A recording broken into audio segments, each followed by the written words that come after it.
আসসালামু আলাইকুম। সবাই কেমন আছেন? আশা করি ভালো আছেন। আজকের ভিডিওতে আপনাদের জন্য দুটি সুখবর রয়েছে। প্রথম সুখবর হচ্ছে সারা দেশে ৪,৫০০-এর উপরে ইউনিয়ন পরিষদ রয়েছে। এসব ইউনিয়ন পরিষদের বেশিরভাগের নির্বাচন হয়েছে ২ বছর আগে।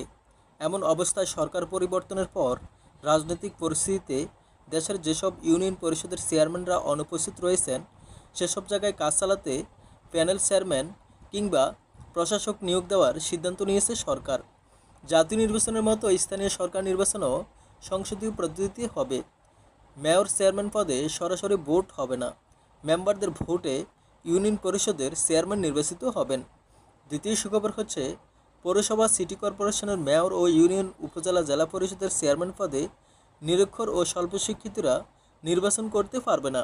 এসব পদে নির্বাচিত হতে ন্যূনতম বিএ পাস থাকতে হবে। দল, পেশিশক্তি ও টাকার দাপটের কারণে শিক্ষিত মানুষ জনপ্রতিনিধি হতে পারেন না। নিরক্ষর লোক যেন জনপ্রতিনিধি হতে না পারেন, শিক্ষিতরা জনপ্রতিনিধি হতে আগ্রহী হন এবং বিজয়ী হয়ে আসতে পারেন, এজন্য বিএ পাস ছাড়া কেউ চেয়ারম্যান হতে পারবে না।